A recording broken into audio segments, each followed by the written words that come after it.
Hi, my name is Alex Ginsberg, and today I will be speaking with you on behalf of the Center for the Study of Human Health at Emory University. Today's presentation will focus on Avena sativa, or the common oat plant. Oats are a grass-based plant that are a member of the Poaceae family. In addition, oats are the world's fourth largest grain crop. The primary role of oats is for nourishing livestock in the form of animal feed, while the secondary role is in providing food for humans. Oats are abundant in fiber and essential nutrients, including vitamin E and potassium. This nutritional density makes oats important for human health, as they can provide individuals with nutrients that help to prevent the development of diseases such as heart disease and cancer. Oats have an active growth period that spans from spring to summer, with the bloom period toward the end of spring.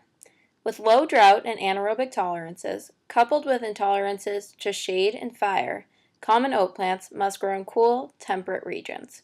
These environments must have a minimum temperature of -23 degrees Fahrenheit and a maximum precipitation level of 100. Despite these precise specifications, oat plants are capable of growing in medium, fine, or coarse soil that fosters a minimum root length of 8 inches. On average, oat plants grow to a height of 2 feet tall. Here we have two diagrams of the common oat plant. The diagram on the left shows the structure of an oat plant. You will see that the main vertical shaft of the plant is referred to as the equilateral panicle. This is green in color. Branching off of the equilateral panicle are unilateral panicles, which have fine green leaves sprouting from these segments. The actual oat that is used for consumption is found within the spikelet, which is the flowering part branching off of these panicles. These flowers, at maturity, are yellow in color. Looking at the second diagram, we focus on the individual oat grain itself. The oat grain is made of 3 parts: the endosperm, the bran, and the germ. The bran is the outer layer of the grain, which encloses the endosperm. This area is where grain energy is stored. The endosperm further encloses the germ, which is the most nutrient-dense portion of the oat grain.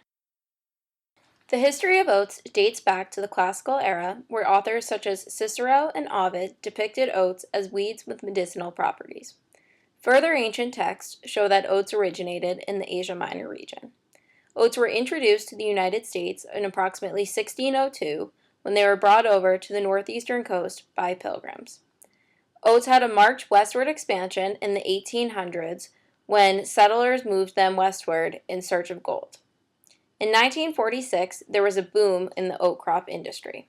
Farmers no longer needed to produce oat crops, as they now had a surplus of oats, and thus they could choose to produce the oats if they wanted to. In modern society, oats can be found in all 50 states. With regards to oat cultivation, oats were traditionally picked by hand. Now, most farmers pick oats using a self-propelled combine. This machine allows farmers to pick up to 30 acres of oats per day. Historically, oats were primarily consumed during times of injury and illness, as they had medicinal properties. In modern society, oats are primarily consumed by livestock. Oats have high levels of protein and fiber and thus are essential in bulking up these livestock animals. In addition, oats are also consumed by humans. There are various types of oats that determine the form of consumption. For example, rolled oats or steel-cut oats are most often consumed in the form of oatmeal or porridge. Oats can also be used in the form of oat bran or oat flour to aid in baking, such as in creating breads, muffins, or pastries. With regards to their medicinal purposes, in traditional times, oat extract was put on the skin topically to soothe skin in terms of rashes or redness or irritation. Looking at the following charts, we see that oats have a wide array of nutritional benefits. First, we should point out that oats are extremely high in fiber. Research indicates that increased fiber consumption can lead to decreased risk of diseases such as cancer, type 2 diabetes, and diverticular disease. Additionally, oats are high in vitamin E. Studies suggest that vitamin E functions as an antioxidant, thus preventing free oxidizing radicals from destroying polyunsaturated lipids within the cell. Additionally, this prevention simultaneously protects individuals from developing diseases such as cancer and atherosclerosis. Lastly, we must note that oats are particularly high in potassium. Potassium functions in the human body by transporting ions and stabilizing blood pressure. Decreased potassium levels can lead to electrolyte imbalances, resulting in bodily weakness and low blood pressure.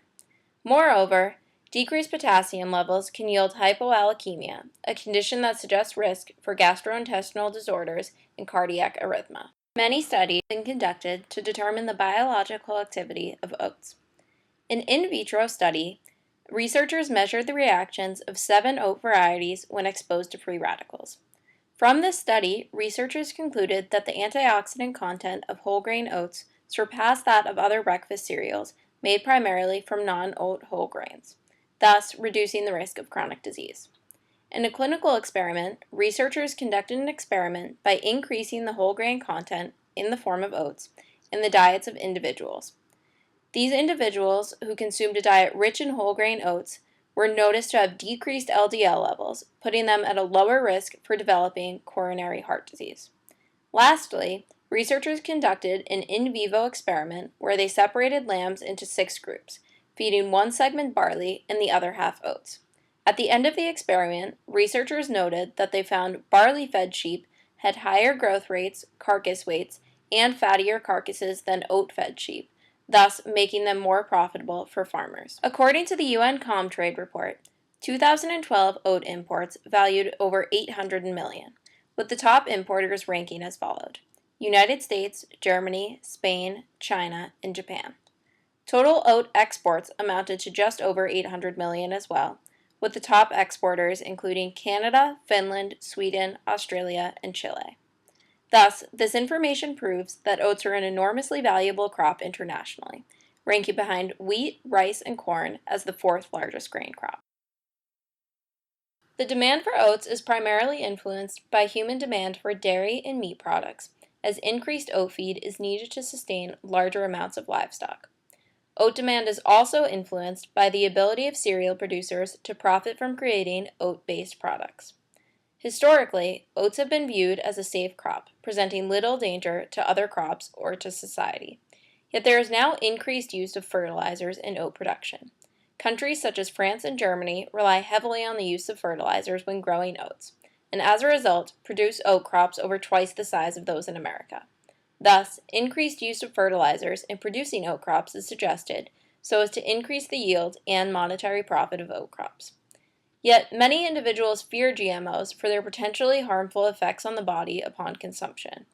In addition, GMOs present social issues, as over 55 countries currently have GMO standards in place, while several developing countries have not set any regulations. Thus, this renders difficulty in international trade. In conclusion, we have learned that oats have a wide array of benefits and uses. Traditionally, oats were used as a medicinal weed during times of injury or illness. Additionally, oats were used in dermatology to soothe irritated skin. Oats were later introduced to the United States by pilgrims in the 1600s, later moving westward to all 50 states.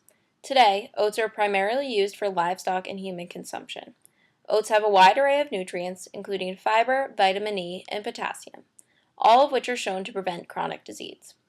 Oats are also essential to the global economy as they are the world's 4th largest grain crop, yielding over $800 million each year. One area I am hoping to explore in the future is oat production and the use of GMOs, as I feel there will be strong ethical and international trade issues brought to light in regards to the use of GMOs.